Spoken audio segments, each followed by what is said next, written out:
All right, good evening and welcome to the June virtual presentation for the Southeast Tennessee Resource Conservation and Development Council.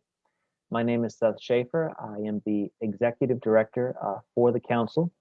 And joining us this evening is Dr. David Lockwood. He's from the University of Tennessee up in Knoxville. And this evening, we are going to be listening to him talk about how to take care of orchard crops, how to get started, growing an orchard and whatnot, and what all the steps are needed in order to have a productive orchard. So if you have any questions, feel free to send them to me or Dr. Lockwood, or you can write them in the comment section underneath the video once we get it posted to YouTube as well as Facebook. So Dr. Lockwood, the time is yours. Okay, thank you, Seth. So I'll share screen and see if we can get it going.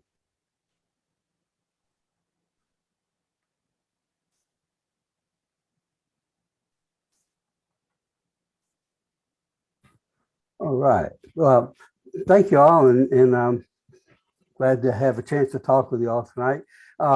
As Seth said, I'm David Lockwood. I'm the Extension Fruit and Nut Crop Specialist for UT Knoxville, and also I do apples in Georgia.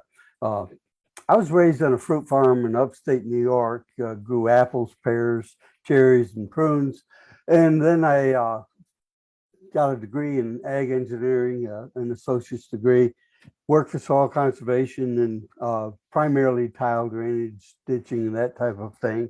And then I finished up my bachelor's, master's, and PhD at the University of Georgia and worked in pecans in Georgia, and started at UT back in 1973 and been here pretty much ever since. So I have statewide responsibility for fruit and nut crops, as I said. And what I thought we could do tonight is just talk about orcharding from when it first crosses your mind up until we actually put an orchard in, and some of the things that we can encounter along the way. So with that in mind, we'll get started. I ran across an article actually a few years ago now in the library that I really liked, so I thought I'd throw this out first, but it was entitled Drawbacks to Farming. And it said basically that there are numerous drawbacks to the prosperity for the Tennessee farmer, and they included the want of active capital, attempt to cultivate too much land, want of a sufficient amount of good labor, lack of faith in the profitableness of farming, and consequent inattention to the business of farming, the want of home markets, and the want of cheap transportation. Well, we can identify with several of those things, but the interesting part of it was that it came from a source called the Introduction to the Resources of Tennessee, written in 1874. So it kind of brought to the point that some things change and some things don't necessarily change too fast. But we'll look at orcharding now, if I can get this thing to work. Okay, fruit crops production is a little bit different than a lot of other types of agriculture for several reasons. And first off, it's got several negatives. It's a high risk venture. You've got, like we've seen the last 2 years, the potential for weather-related damage and spring frost. We can see winter injury, hailstorms, whatever, and you've got a fairly perishable crop. So it's also one that has high inputs of labor, management, capital, relatively little mechanization, and you've got several years elapsing between the establishment of the orchard and the return on the investment. So there are some significant negatives. Hopefully there are some positives, and they are. First off, it can be done on relatively small acreages, and it can utilize land that for most of agriculture has relatively few options. So hilly land that you couldn't use for row crop, for example, it actually is what we'd like to look at for orcharding, and we'll explore the reasons for that a little bit later on. And then we potentially have high returns per acre on fruit as opposed to many of our other crops. So negatives, but there are some positives that offset it. The challenges in growing fruit crops are many. First off, we've got plants that live and fruit for many years, which is a good thing, but what you do this year can impact the performance of that planting from now on. So we've got to have a long range vision on the way we take care of these crops so that we've got continuous satisfactory performance. As I mentioned earlier, several years may elapse between the time of planting and the first crop, and we'll talk about that or just how long in just a minute. And it'll depend on the type of fruit, the variety, the rootstock, the cultural practices that you use as to how long that period is. But it's some of the most important times in the life of that orchard. Another thing that's different is that fruit buds are formed during the summer of the previous year. So we are here in summer of 2021, but the fruit buds for this year's crop were formed in the summer of 2020.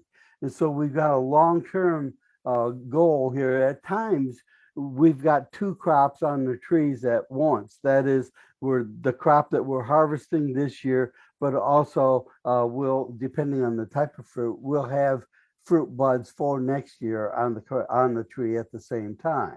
So we've got to take care of that crop because the highest quality and the highest crop quantity potential exists at the time of fruit bud initiation, a year or more in advance of the actual fruiting. Another thing that we look at with our fruit trees, we've got perennial plants that are here for a long time. Early growth of the plant and the crop that they bear in the spring are directly related to the health of the plant as it entered dormancy the previous fall. And so again, we're going back to this fact that the plants live and fruit for many years. What we do this year will have a definite impact on how the crop performs next year. So with that, we look at the entire season for caring of the crop, regardless of crop status. So, and we'll get into that just a little bit too. We're going to focus mostly tonight on apples and peaches. They are our two most common crops, and apples are kind of the dominant crop that I've worked with, not only at home, but in Tennessee and also, of course, in the apple area in North Georgia. Apples have undergone a tremendous transition over the years. When I was raised in New York, we were growing apple trees that were spaced 40 feet by 40 feet, and that's 27 trees per acre. They were standard sized trees. A lot of times with depending on variety, you were looking at 8, 10, 12 years from the time you planted a tree until you got your first crop, and another 5 or 6 years until you got full crop potential. Fortunately, you had trees that would last a long time. A standard apple tree had the potential of living, fruiting for 50, 60 years or more. But economics were such that was not the best way to go. As we saw size controlling rootstocks and the ability to have smaller trees, the trend started towards higher density orchards, more trees per acre. We went for probably 15 to 20 years with the semi-dwarf trees that instead of 27 trees per acre, we were now up in the 250 to 500, 550 trees per acre. And these trees, because of the rootstock effect, would start to bear a lot earlier, 3 to 4 years, as opposed to 8 to 10 or 12. And they would hit full cropping a year later. We normally said plan on about a 20-year orchard life. Economics dictated that we evaluate our varieties, and quite often the marketing picture changed so that 20 years was probably the expected life of that orchard. As we continued in time, we went from semi-dwarf to full dwarf, and this is where we find ourselves today. We're looking at dwarf trees that, here we say 600 plus trees per acre. In the northern states, which are uh, further ahead as far as the technology. They're actually going upwards of 1,200 to 2,000 trees per acre. We can plant an apple tree this year, and we can pick our first crop off it next year if we get the right rootstock and variety. So we get a quicker turnaround. We get into full production quicker as well. We don't know how long these trees will live and produce. I figured that it's going to be a little bit shorter life for the orchard, but we don't know that yet because it's relatively new for us. The cost of putting in an orchard with a full dwarf orchard becomes very expensive because not only do we have many, many more trees per acre, but as we get into dwarf trees, we have to support them. We individually stake the trees or we have to trellis because the root system on them are not capable of holding that tree up by itself. And so excluding land cost, it's not unusual for a grower to have to invest $12, $15, $18,000 an acre to bring in a dwarf apple orchard. That's a good bit more, but even with that, we're paying back the investment a lot quicker than we are even with the semi-dwarf. And then in the stone fruits, we don't see the advancement in moving to dwarf trees and high density in peaches like we did apples. That will come and it's starting. But right now, the standard peach orchard is pretty much like what we might have seen 50, 60 years ago, as far as the number of trees per acre, somewhere around 100 to 120 trees per acre. We'll bring that first crop in about the third year, full crop in fifth to sixth year, and we'll see 17 to 20 years or so economic life out of an orchard. Now, that's pretty good compared to the neighbors south of us. If you go down into the peach area of Georgia, they're still going to be working on about the third year for their first crop, but they've got orchard lives now down around 10 to 12 years. So we pick up some extra years by growing in Tennessee. Fruit production is a year-round task. And this just shows the 4 seasons and some of the dominant things that we do in orchards, regardless of what type of fruit it is.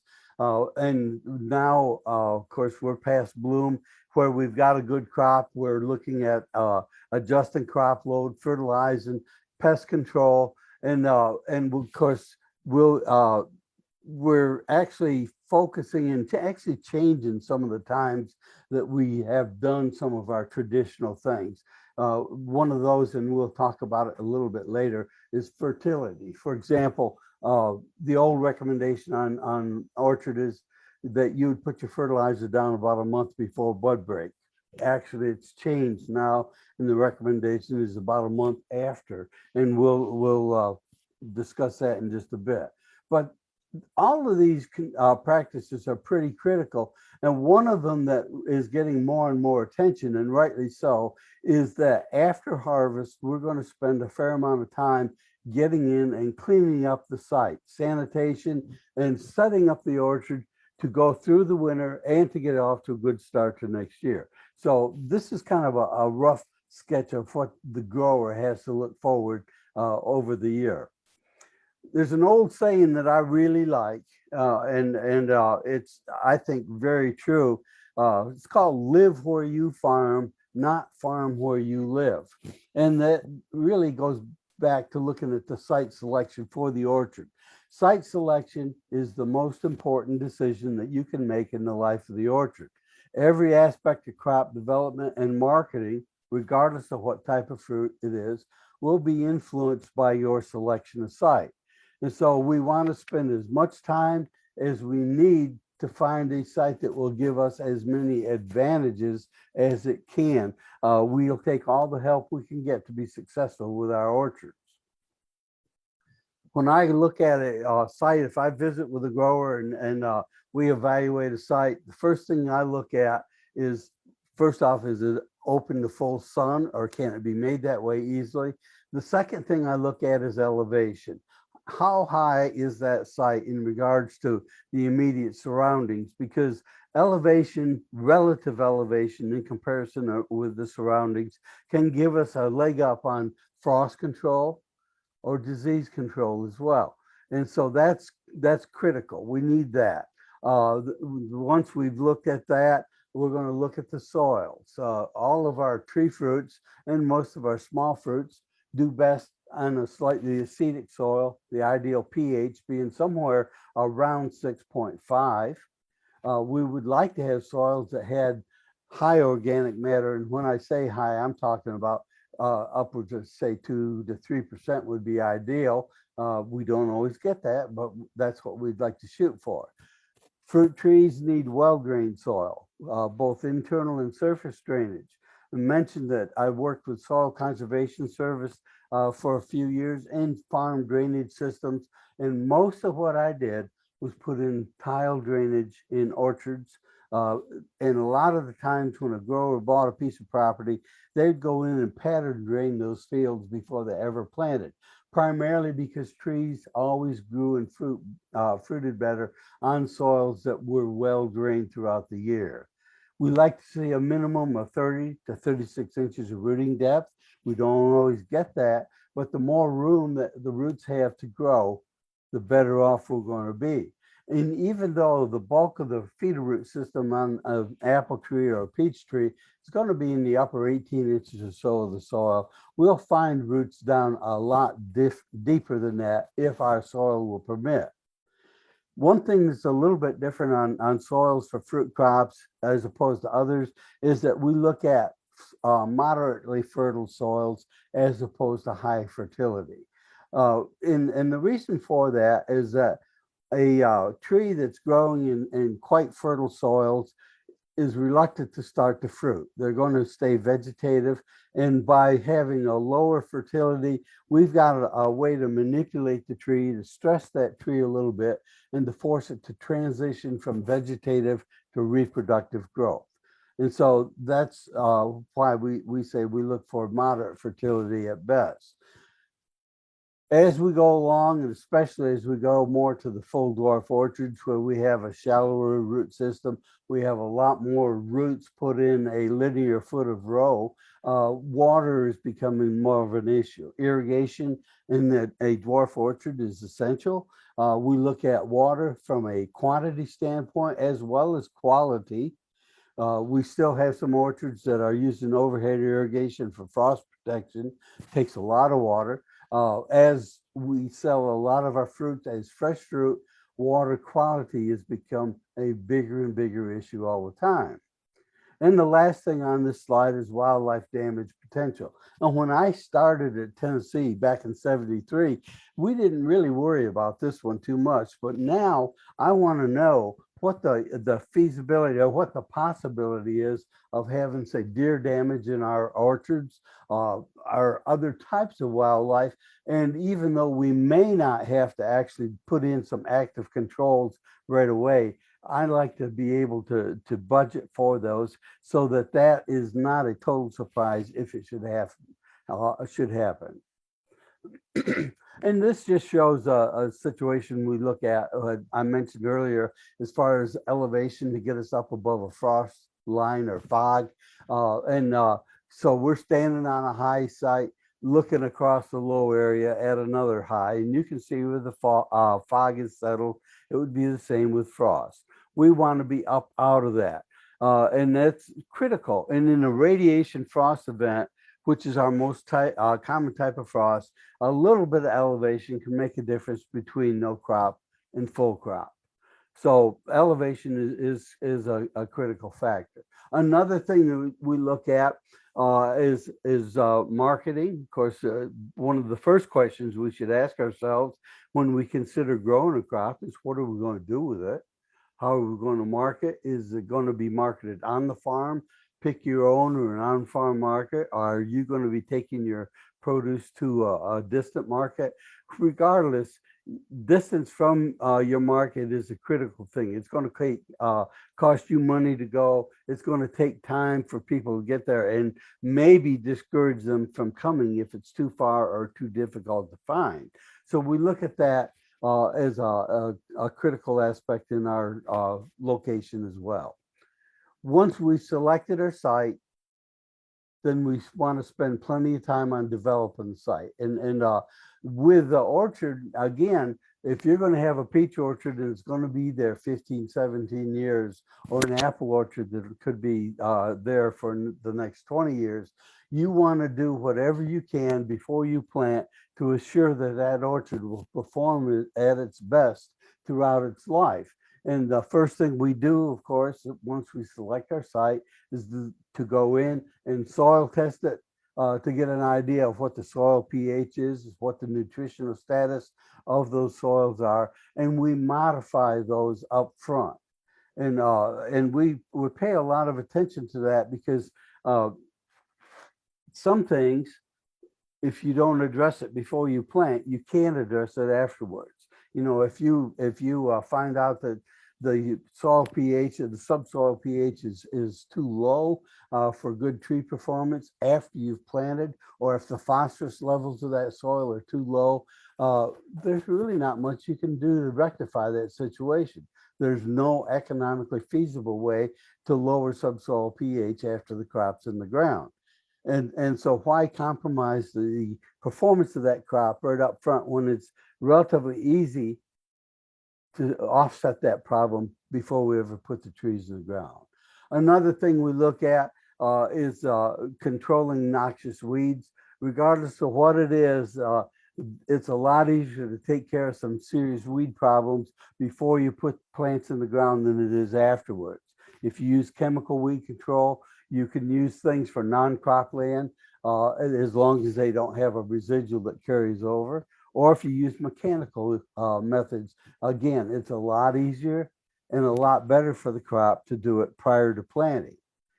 We're always concerned about air movement within the planting, removing barriers to air drainage. If you've got a fence road that's grown up, or ditch banks that have grown up, or the woods is a little bit, well, immediately on the lower side of the field you want to plant, are there things we can do to open that up, to let the air drain? It'll make a big difference on our ability to control frost and diseases.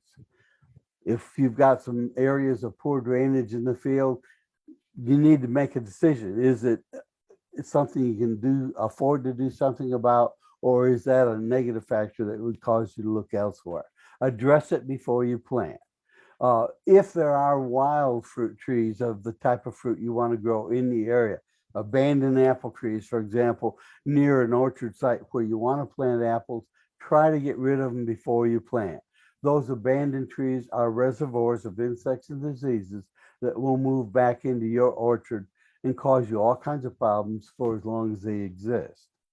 And another thing that we look at with orcharding is establish a desired orchard floor cover as soon as you can.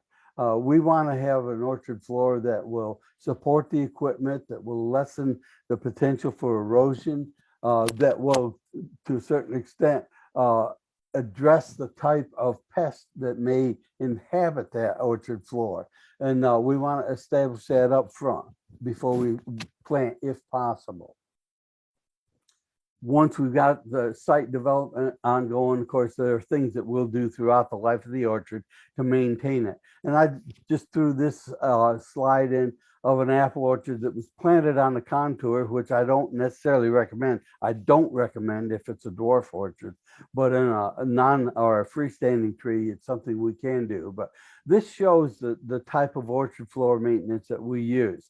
That is, we've got a bare strip underneath the trees because we want to have no competition, especially on those new trees, for moisture and nutrients from grasses and weeds.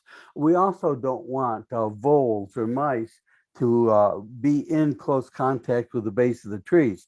And a lot of our orchard floor covers will support vole populations, and voles can be very big problems. In fact, they're the #1 cause of tree death in orchards across the country.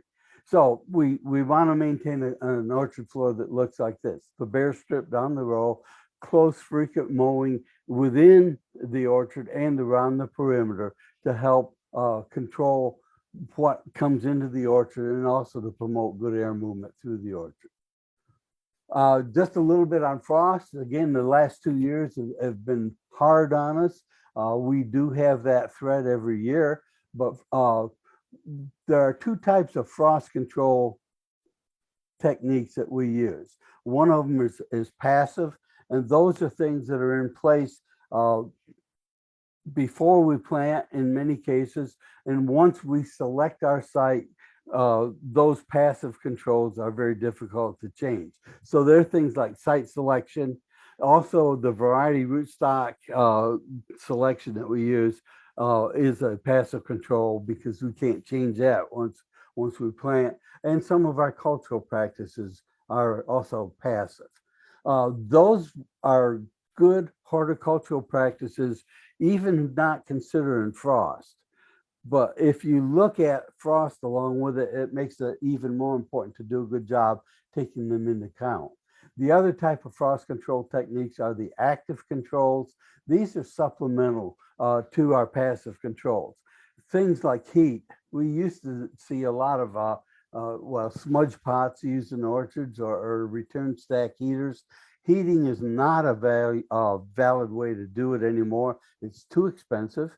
And also, especially with the smudge pots, it was relatively ineffective and probably is illegal in most areas right now due to pollution. We use wind machines, or helicopters in some cases to supplement our active controls. In a radiation frost event, it can work fairly well. And then the bottom picture on this slide shows irrigation icing up the tree. And with overhead irrigation, if you have a frost event, radiation frost, if you can irrigate and start to form an ice layer on the tree and continually build that ice layer, you can protect the wood and the tissue underneath that ice and keep it at 32 degrees, which is a few degrees above the temperature where damage will occur. So we look at frost control, and ideally, if we do a good job on passive controls, our need for active supplements are going to be relatively small.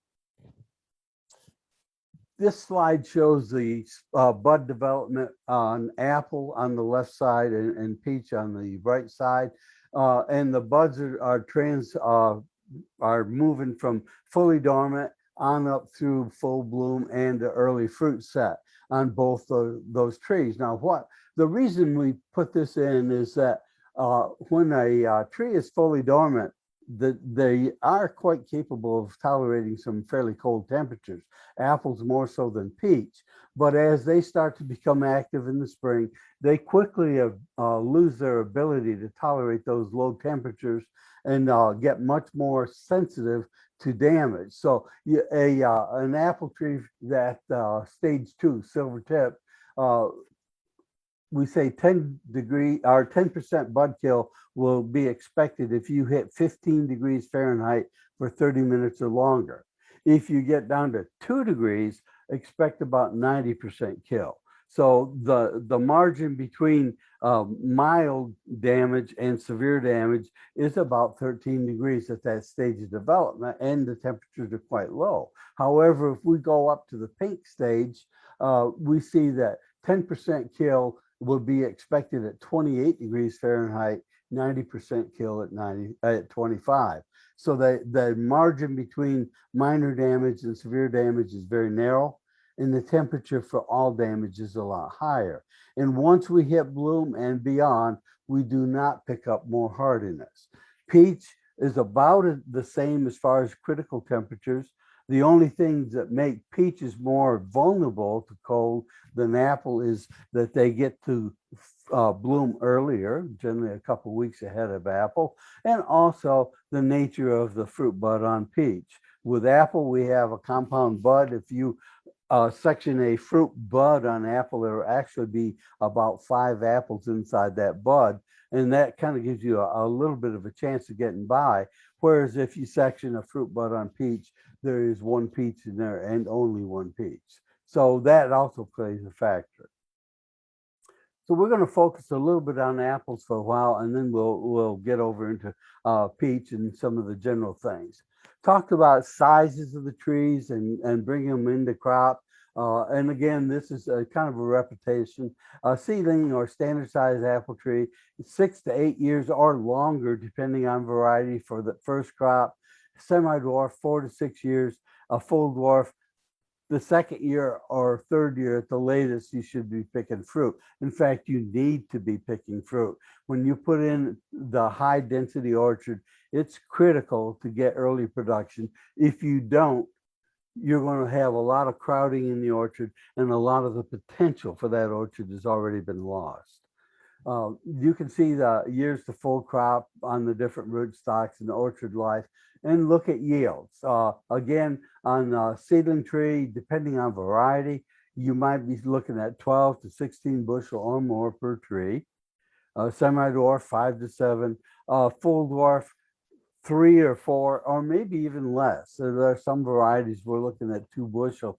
But when you're looking at say 27 trees on a seedling tree orchard versus 1,000 trees per acre on a full dwarf, you're going to get a lot more yield per acre with that full dwarf orchard, and you'll get it quicker. One of the big decisions you make as a grower is whether to go with the semi-dwarf or the full dwarf orchard. If you're an established apple grower, if you've got some experience with it, you're probably going to be looking at seriously at dwarf production. Again, it costs more to get the orchard in the ground, but the returns are a lot quicker. There are several other advantages to going to that full dwarf tree. We'll talk about that in just a minute too. But there are a lot of options, and the options on rootstocks, because we're looking at grafted trees, the option on rootstock selection is constantly changing, and it's an important decision that you'll have to make as a grower. Here we talk about the advantage of different size trees. The large old trees are long-lived. Unfortunately, they're not going to be profitable anymore in today's economies. The semi-dwarf are kind of middle of the road. They can give you some return, but they won't be as good a return as that full dwarf. And the reason for it, of course, is the earlier production, and also because of the smaller tree and the better light relationship throughout the canopy, that full dwarf tree will give you better quality fruit, more consistent quality that'll command a lot higher price in the marketplace. As a fruit grower, just like any grower that is growing a green crop, our goal is actually trying to harvest the sun. The more leaves, the more fruit we expose to sunlight in that orchard, the better our crop is going to be.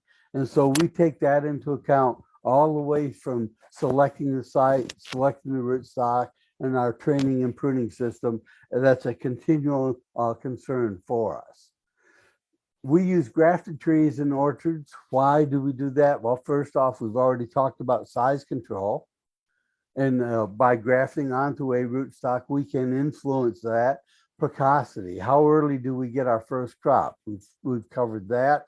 And the more consistent quality. The smaller the tree, the better the light relationships, the more consistent quality. Higher yields per acre, probably, but not always that big a factor. What is a bigger factor is the uniformity in the fruit size, the fruit color, and the market demand for that. We also graft trees because the rootstocks that we're selecting in many cases will be resistant to certain insect or disease problems that we can encounter in the orchard. And again, if you can select a variety or a rootstock that's resistant to a problem, you're way ahead as opposed to trying to control that problem through a spray program. Some rootstocks impart more cold hardiness to the trees than others, and that can be important. And then some rootstocks are more adapted to certain types of soils, whether soil is a little bit on the droughty side or a little bit on the wet side. If the pH is a little high, what have you, we have a leeway in rootstock selection for that site. This just shows some of the new rootstocks that have been released by Cornell University over the last several years. And what we've got are an entire range of going from what we call a super dwarf, that is a tree that may not get much above 4 or 5 feet in height throughout its life, on up to the dwarf and semi-dwarf, and then the standard size trees. And so we're working down in this lower part of the rootstock range to get those smaller trees. You can actually cut your pesticide usage with a dwarf tree by about 50%, as opposed to the same variety on semi-dwarf, simply because you can do a better job spraying it. It's more open, and you've also got a smaller target. Let's see. Don't want this. See what we've got going on here. Okay, this chart shows the Geneva rootstocks that we're looking at, and what they are or what they are related to as far as the Malling series.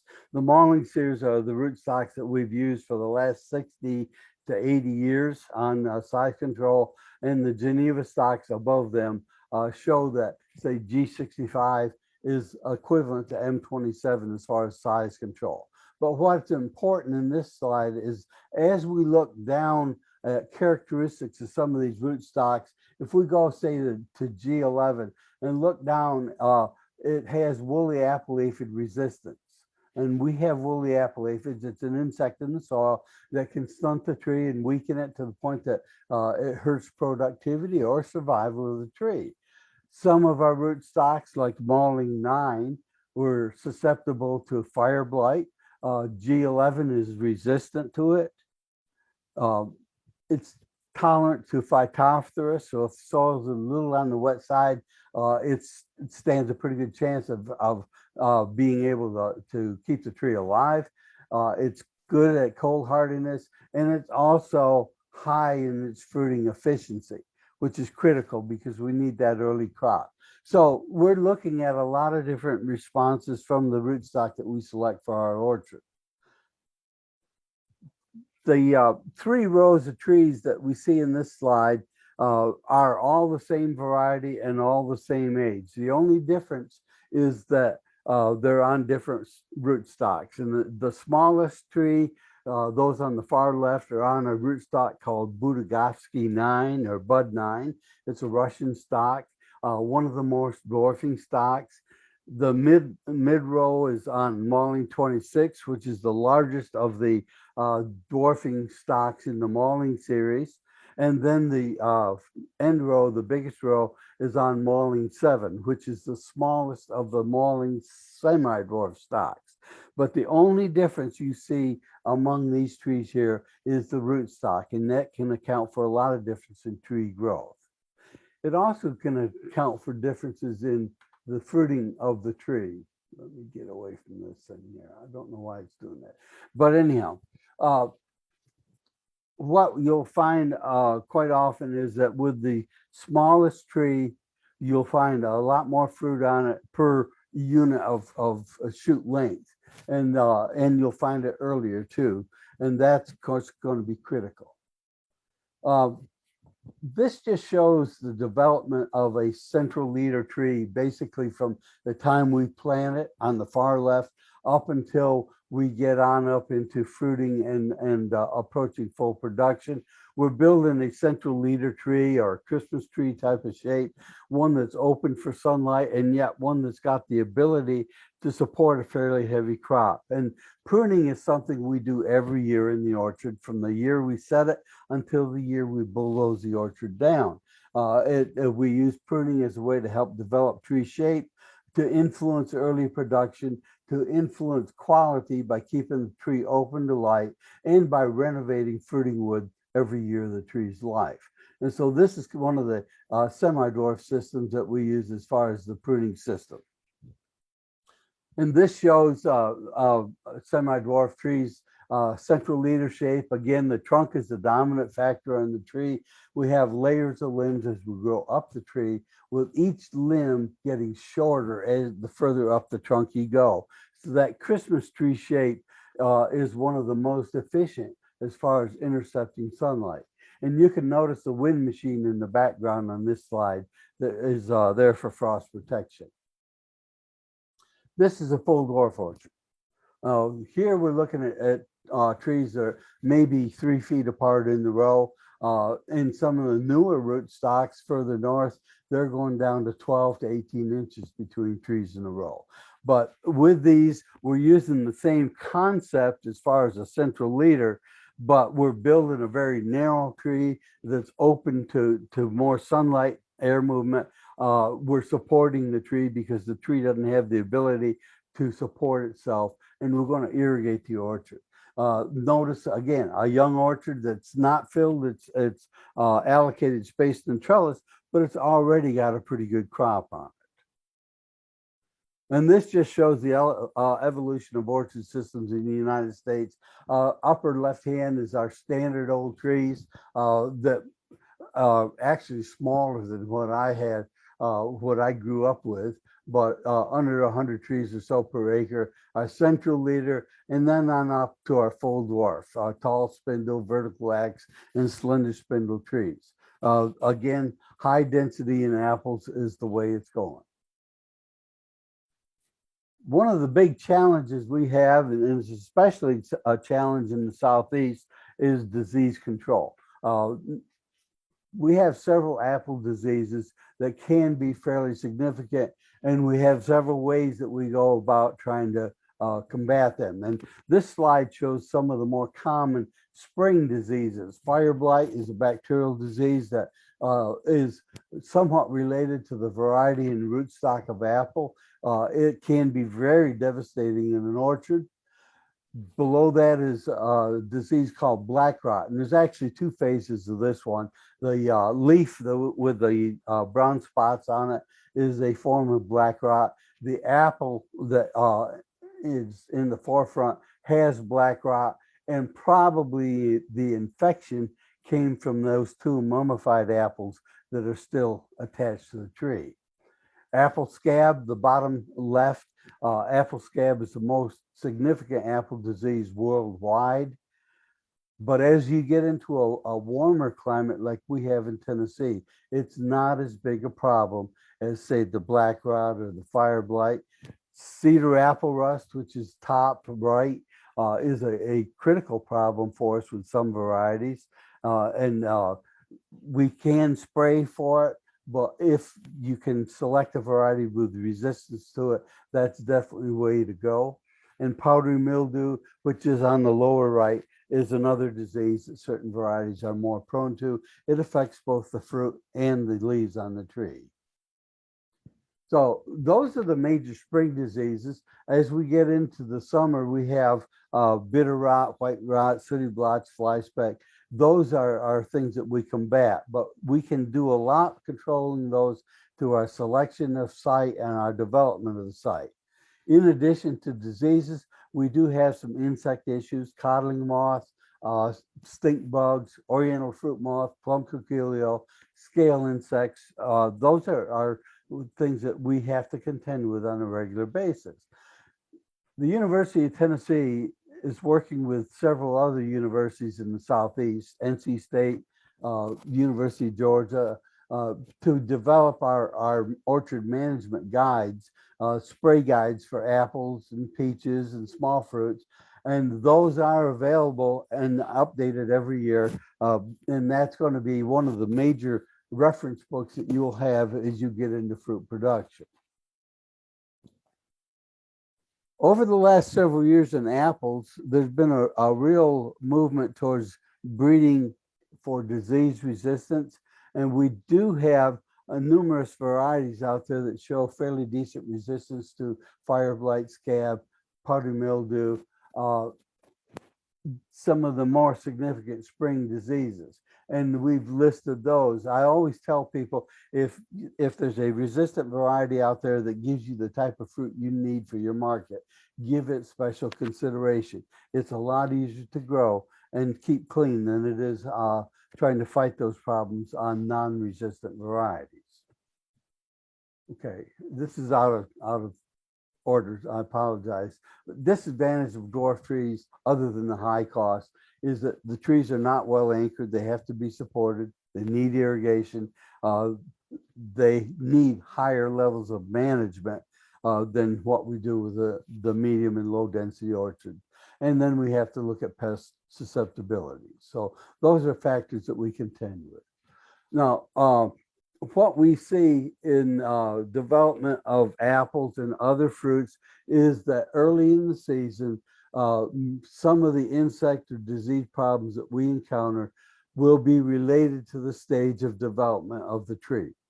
And so it becomes an issue when we get in early pre-bloom that we're starting to put out some pesticides for control of scale insects, and also control of the apple scab, and somewhat for fire blight. Those will not be issues as we get further into the season. So early on in pest control, we basically give a recommendation for certain pests based on stages of development of the tree.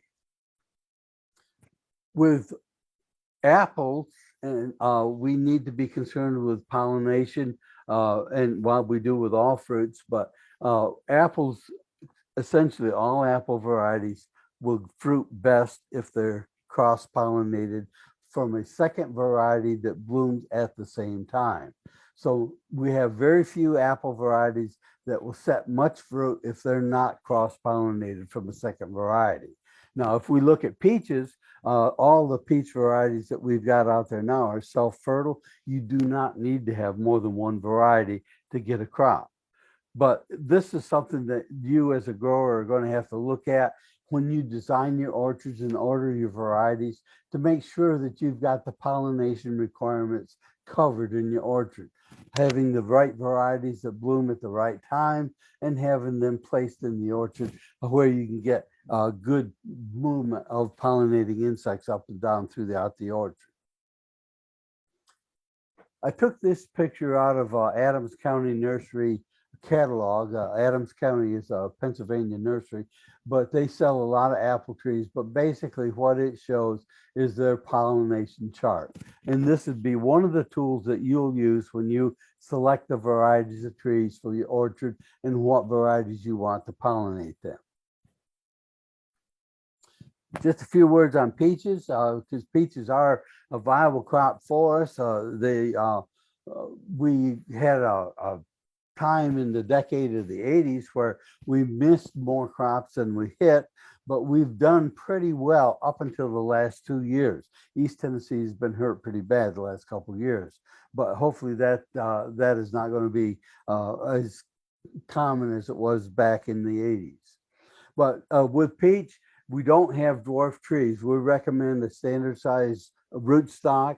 Primarily right now, the rootstocks we use are Halford, Lovell, and Guardian.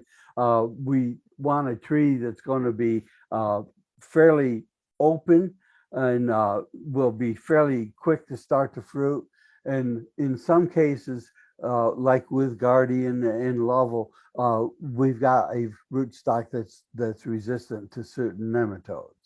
We'll put our peaches in a little bit closer than we do semi-dwarf apples in many cases. 14 by 22 or 16 by 24 are two common spaces. We train to an open center or an upside down umbrella type of shape so that we've got a bowl. A peach tree doesn't develop a central leader like an apple. And with peaches, one of the goals we have is to keep the tree relatively low. If you've got to get your feet off the ground to grow that crop, it increases your cost of production. So we're trying to maintain a tree low enough that essentially almost all of our work can be done from the ground. And you don't necessarily increase your yields anymore by letting the tree get higher. You just move the whole crop further up off the ground. With a peach, we look for the first crop somewhere around the third year. the trees in the ground, full crop about the 6th year, and hopefully we're going to be looking at 15, 17 years or more as our expected orchard life. You will have trees that live much longer than that in fruit, but if we look at the entire orchard, the economics of taking care of that block of ground, we're seeing about a 17-year life orchard. Yield at full production for most varieties, somewhere around 3 bushels of peaches per tree for the early and mid-season varieties, and maybe 4 bushel as you move into later varieties. We've got peach varieties that'll come in from early June all the way up into mid-September. The best peaches will start to come in about the 4th of July. And this is where you get your good freestone peaches from there until the end of the season. With peaches, you've got a fragile fruit, and the real advantage we have in Tennessee for growing peaches is that we can allow them to get more ripe before we harvest and sell them than our neighbors in Georgia and South Carolina that ship peaches into Tennessee. The peach is too fragile to let it get fully ripe and try to move it any distance. One of the things we look at with peaches, there are a lot of different varieties of peaches out there. And we try to select varieties that have a long chilling requirement. That is, we want a tree that's not going to try to bloom too early in late winter or early spring because frost is going to be an issue. And what we've kind of come around to is the varieties of peaches that I select or I suggest for people in Tennessee will have at least a 950-hour chilling requirement. And actually, several of the peaches that I like the best are over 1,000 hours. That will help you get by that late frost in some years. We also look at varieties that have resistance to bacterial spot. This is a disease that was primarily in the East up until the last couple of years, and therefore we wanted to select varieties that were developed by breeders in the East because they were developing them with resistance to bacterial spot. Recently, bacterial spot's been found out west, and some of those nurseries are going to start paying more attention to that aspect of variety selection. All the varieties of peaches that we recommend are self-fertile blooms. We don't need cross-pollination, and we've already talked about the rootstocks that we use in the peach orchard. There is a new rootstock out.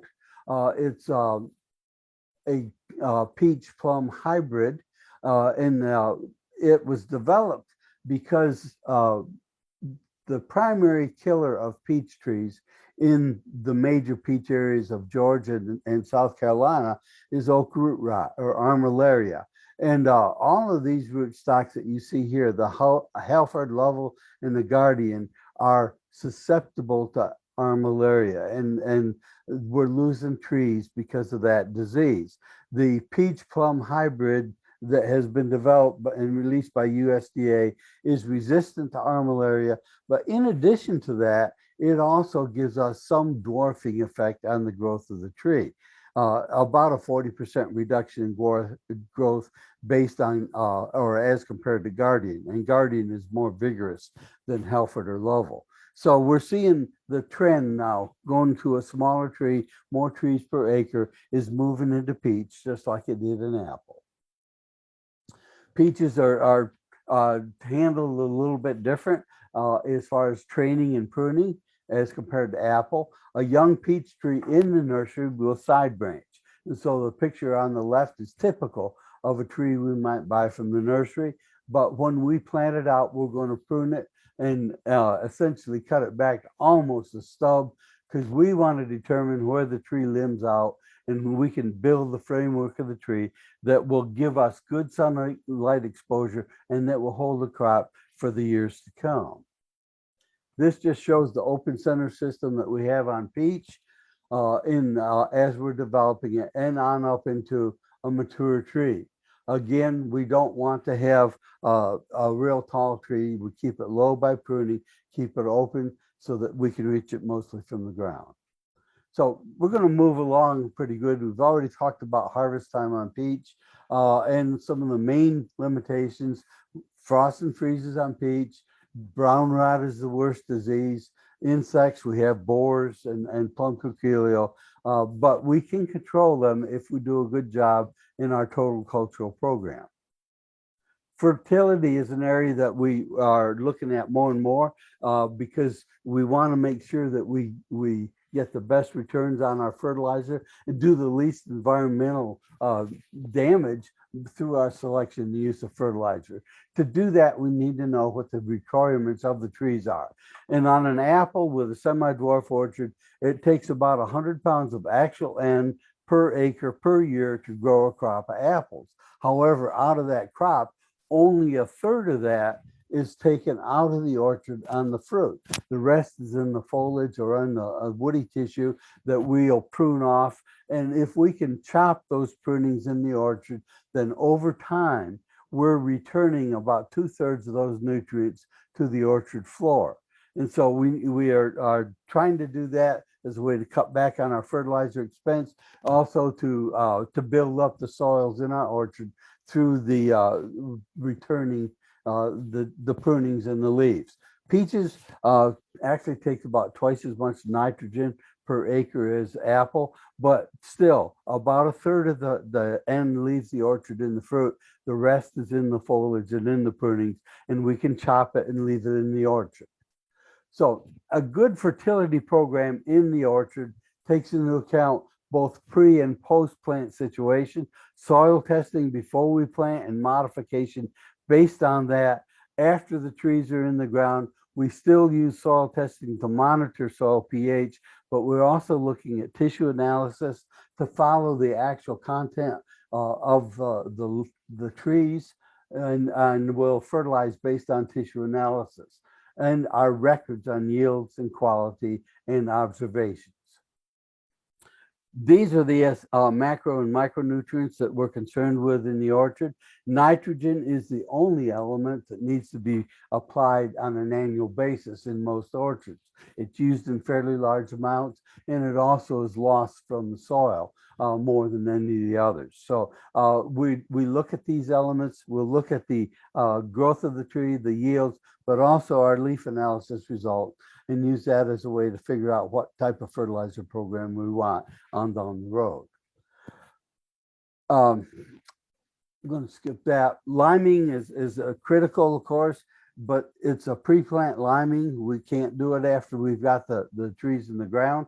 But if we lime, we increase the productive potential of our soils, and that places even more importance on a good fertilization program. And you've probably seen this before, but basically what this chart shows is that at a pH of 7 or between 6 and 7, most of the nutrients that we're concerned with in fruit production are going to be at maximum availability to the tree. As you get more and more acetic, that is, as you move to the left on this chart, a lot of our macronutrients become less available to the tree, to the point that when you get down to a pH of about 5.0, about 50% of the nitrogen you put down is unavailable to the tree. And that means you're spending a lot of extra money for nothing on your nitrogen program. And we see similar things on the other nutrients. So we try to keep our soils in the desired range on pH, and that'll allow us to be more efficient in our fertilizer use. Mentioned soil analysis, and it's a critical tool to use, but after we get the tree in the ground, the benefit of soil analysis is monitoring pH. And then we combine that with tissue analysis to actually find out or get a better picture of the status of the tree. Leaf sampling is critical. What we sample, when we sample, the information it gives us back is going to be very important. So we can use tissue analysis to confirm or deny a problem, or to monitor the levels of nutrients so that we can head off problems before they become yield or quality limiting. And we do that by looking at the levels of nutrients in the leaf. And the sufficiency ranges for apples show that, say for Golden Delicious, we want to see between 1.8 and 2.1% actual nitrogen in the leaves. And by our tissue analysis, we can see whether our nitrogen program has been a little excessive or needs to be bumped up a little bit. And the same thing for the other nutrients. I mentioned recycling prunings. This is a peach orchard in Georgia where they've pruned the orchard. The brush is on the ground in the upper left-hand corner. They've gone through with a flail mower and shredded that brush, and it'll be left in the orchard. And over time, we're recycling 2/3 of those nutrients that the tree needs to grow a crop back into the soil. All right. One of the things that we go back to early on, we talked about early growth of the tree is a reflection of the tree health in the previous fall, and that's very, very critical. So we want to take that into account in our fertility program. All the early growth of the tree in the spring of the year is going to come from stored nutrients in the tree. And in peach, for the first month or so after bud break, 100% of the energy support and growth of that tree comes from stored reserves within the tree. And because of that, and because the roots are not capable of picking up fertilizers early on, we want to delay our nitrogen application until about a month or so after bud break. This is actually a good thing because it's allowed us to put our N down at bloom or later and to adjust our nitrogen rate based on the crop. And we can actually control the vegetative growth a little bit on the tree by manipulating our nitrogen. We want to keep the tree healthy all the way through the growing season, even past harvest, because as we move into fall and the tree is starting to shut down and starting to go dormant, if the foliage is healthy on the tree, a lot of the nutrients in the foliage are resorbed or taken back into the tree and stored in the buds or in the woody tissue, and it is there. These nutrients will support that early fleshy growth in the spring. So good healthy foliage will build the tree up to allow it to get through the winter better and to get off to a stronger start in the spring. So again, resorption is very important. It's an energy requiring process, and that means that the leaves have to be in decent shape at that time or else it will not happen. Pruning is something we do every year. We talked about that, but why is it that we actually prune? On a mature tree, we're going to prune to keep better sunlight penetration, air movement, and spray coverage throughout the canopy. We're going to prune to push the growth where we want. We can pretty much determine where the fruit will be by the way we prune the tree. As wood gets older, it becomes less productive, and by pruning out some of the older, less productive or non-productive wood, we can encourage the development of new wood where the best crops will come for the next few years. Of course, pruning is a disease control technique. Any dead, broken, or diseased wood should be taken out before the growing season starts, and we can lessen the reinfection pressure by doing that. And also, because the buds are on the tree, they were formed the previous summer. Remember, we can adjust crop size by pruning. Keep in mind with peach or with apple that if you have no winter losses or no spring frost, a healthy peach tree or healthy apple tree can set a full crop of fruit on about 10% of the buds on the tree. And that means that we're going to have to thin that crop down. We leave a lot more buds on than what the tree needs because we don't know what the spring is going to be. How, is there going to be some damage because of frost? Or what's the weather going to be during bloom? Because that'll impact fruit set and how many peaches or apples actually form. So we leave more than we need. We do that knowing that we may have to come back and adjust the crop size. Pruning late after bloom, or at least after the chance of frost is pretty much gone, will allow us to be a little bit more refined on how much of our fruit bud removal can be done and still leave a good crop. One of the things we see on apple, it occurs in peaches too, but it's not as visible, is a phenomenon called alternate bearing.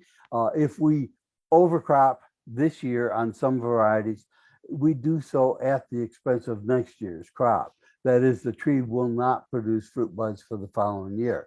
And pruning is a way to help reduce alternate bearing. It's only one way. We do other things, thinning the crop chemically or by hand. We can manipulate our fertility program. All of those go into alternate bearing, but pruning is the start to control it.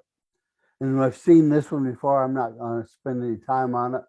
We're looking at new varieties coming down the road all the time. And apples, actually, we've got apple varieties that you can pick in June, but they don't last very long. They have a very short shelf life. They have a limited market. We're seeing a lot more apple varieties coming in the late summer and fall range. And we're actually picking apples now on up into November with varieties like Pink Lady or Gold Rush. Excellent fruit. And the later the apple harvest is, generally the longer the fruit will store, and you can have good fruit longer by growing those varieties. So we're seeing an extension on our market. And we're seeing some other things happen to help us address our marketing. There was a product called Smart Fresh developed at North Carolina State University. And what we can do with it is within 24 hours after we pick an apple, if we treat it with Smart Fresh, we can basically stop the ripening process for a while. And even whether it's in cold storage or whether it's at ambient temperature, we can extend the shelf life of that apple a lot. And that's just one of the things that's coming down the road. We've already seen that. I just throw this up to show you that a good sprayer is going to be one of the pieces of equipment that you have to have. We have some interest in organic production. I will say that that's a real challenge in the humid Southeast, but even with organics, you're going to have to be looking at spraying.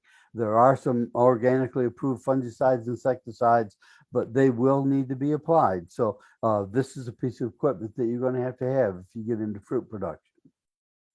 Wildlife damage control is something we look at quite a bit. Well, it's been a long time now. It's about back in '98, USDA did a survey, and basically what they said is that in apples, for example, about $13.5 million worth of apples were lost each year due to wildlife damage, even though about an estimated $4 million is spent for control of that. And you can see big losses on blueberries and grapes as well. So we do have to be aware of wildlife and the threat. And there are several different ways we go about trying to prevent wildlife damage. Habitat modification. We can maybe reduce or eliminate roosting sites around the orchard for birds. We can maybe discourage deer by the way we manage the area around.